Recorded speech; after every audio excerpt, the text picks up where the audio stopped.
surgeons of Reddit. What is the most fucked up thing seen in someone's body? Bezoar, giant hairball in the exact shape of a stomach.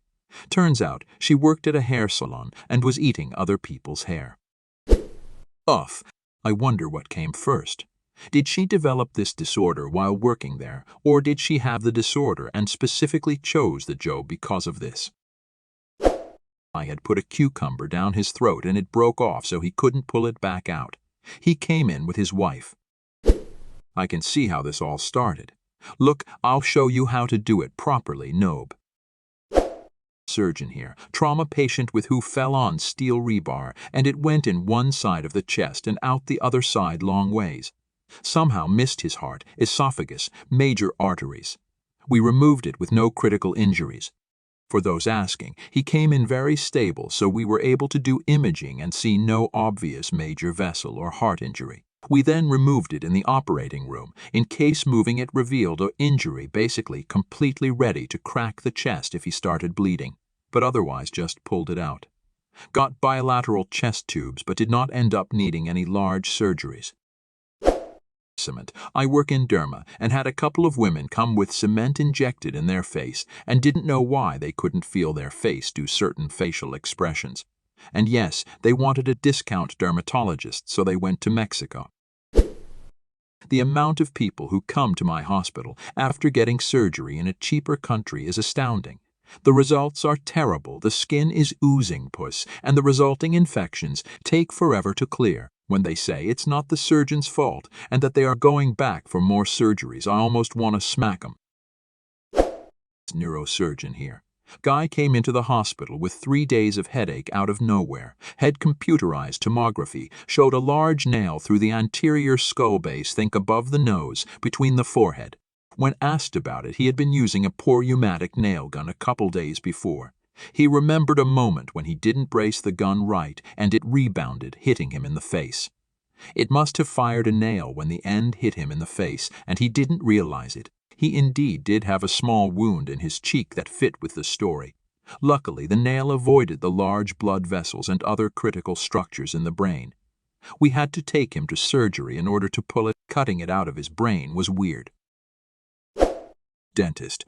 We had 2 men come into reception, one of whom had a snooker ball in his mouth. The man who didn't explain that they'd been at the snooker club down the road and his friend bet someone for £50 sterling that he could fit a snooker ball in his mouth. He won the bet, then found he couldn't get it out.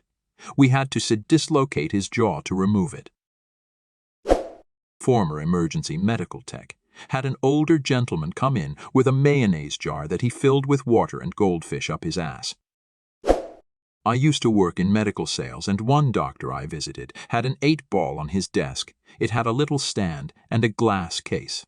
I had to ask, thinking it was a pool competition trophy. It wasn't a pool competition trophy. An entire doorknob which ripped out of the door, screws and all. The guy swears he fell while putting on his shoes. After that, every time someone changed shoes to go to the operating room, our little 80-year-old Path would say, "Watch out for the doorknob, don't turn your back on it," and laugh himself into a crying fit. Absolutely magical to see. This one's not my story. A buddy worked for Again, had a pregnant PT come in to remove rotting fruit from her vagina. Several times a month her husband had a kink, they called her fruit salad. The strangest one would be pulling out a 10-inch long strand of free-floating, unpigmented hair from a 9-year-old girl's abdominal cavity. No idea how it got there. Not a surgeon, but a patient. I had emergency surgery about 20 years ago in a really small rural hospital. 2 months later, I had to have another surgery in a better hospital because the doctors of the first surgery had accidentally left some items, including gauze and a small cutting tool, inside my body when they sewed me back up. Old man comes in with pain and a swollen foot, has an old dressing on his calf. We cut open the dressing and there are insects flying here and there. The whole area under was infested with maggots. Apparently he got a small prick from somewhere, got a dressing for the wound from at the medical center and left it there for 4 or 5 months. There was no muscles left. Not really fucked up, rather common but uncommon non-reaction. Dead cucumber inside a vagina. Wife and husband were playing with it. A bit broke off and never came out, so they just decided to ignore it. Started rotting inside and caused a bad secondary infection. The smell, secretions, and the sight of those morons' faces as they were explaining was priceless. One of the now countless days I felt something die inside me. Not a surgeon, but a few years ago, I read this story about a lady who was experiencing pain every time she sat down following a surgery. She went back to the hospital, where they found out they had left a pair of scissors in her. I think the woman sued the hospital in the end for making her live with a pair of scissors inside of her for months. Obligatory, not a surgeon, but I read a news article about a surgeon who found someone's initials cauterized into a patient's organ. Turns out it was a surgeon who had done a previous surgery and felt the need to leave his mark on a patient. I believe he lost his medical license over it. I had to pull a Lego out of someone's lungs once. One of my friend's children had a piece of popcorn in his lungs for a while many years ago. The child had a gagging fit while eating popcorn and then complained about his chest. He had a bronchoscopy, but nothing was found with the equipment available at that time. Finally, one day, he tumbled off the bed and knocked the wind out of himself. He coughed and coughed and coughed, and up came the popcorn. I am not a surgeon, but I knew a girl who would clean up after surgeries. One of the funniest stories I ever heard. Doctor, excuse me, sir, so we found the blockage in your urethra. Can you think of any reason why a peanut would be in there? Patient, ha ha ha. Oh damn, well my wife and I play a game called Feed the Elephant. And what happens is she puts a peanut M&Ms inside my dick and she then sucks them out. Apparently one must have gotten stuck, so the chocolate on the M&Ms melted off and the peanut stayed. So M&Ms melt in your dick and not in your hands apparently. My dad used to work at a psych ward and a severely schizophrenic man got a hold of a pen and jammed it down his urethra. No one realized until the thing had calcified and he was going into organ failure. My dad doesn't know what happened to him, but I'm sure that must have been one gruesome surgery. I work with a few guys that used to work at the local prison, and they said they had an inmate do something similar, except it had only been up there 3 days. He said he was having some issues but wouldn't say. His bunkmate told on him, so they ushered him into the infirmary, pulled his pants down, and the nurse said, on the count of 3, I'm going to pull this out, and went 1. Pull and yanked it out, and there was as nothing but blood and pus and urine all coming out at once like a stopped-up water hose. The inmate let out just a huge sigh of relief and sounded like he was having the best day of his life in that moment. A man came into my clinic about really bad stomach pains, so I felt around his stomach and gave him an X-ray.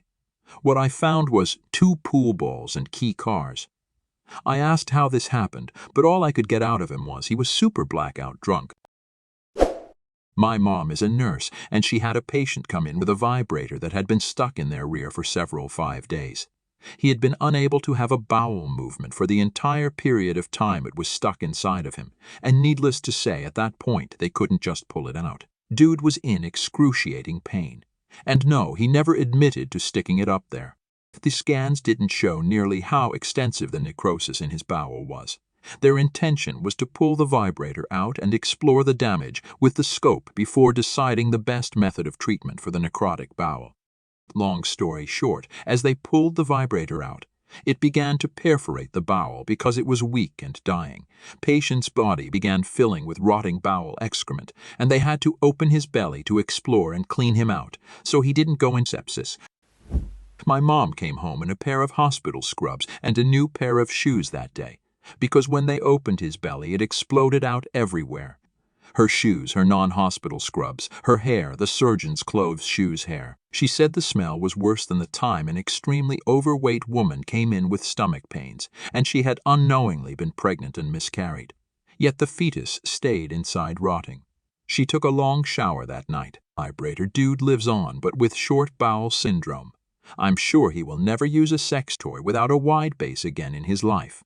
In fact, that whole experience may have turned him off of prostate stimulation altogether. Psych nurse here. I've had patients swallow batteries, razors, rocks, underwire from a bra, insert staples and paper clips under their skin in their forearms. I once had a kid insert an entire pencil under the skin in her forearm. Surprisingly, the only object that actually had to be surgically removed was the kid who shoved the paper clips under her skin in her arm. She developed a nasty infection from it, and they were very deep. I'm not a surgeon, but I am a doctor. Gnarliest thing recently was a fungating tumor the size of a grapefruit on someone's scalp with maggots writhing through it. My wife is a trauma nurse. She's helped remove a spider's nest egg sac from what they thought was an abscess in a woman's uterus. She's also helped remove an arm from a guy's hip. There was an explosion which sent parts of a guy flying into another guy. Thank you for watching this video to the end. Write in the comments if you have similar stories. Be sure to subscribe to our channel to not miss new super interesting videos, as well as I suggest you watch our other videos.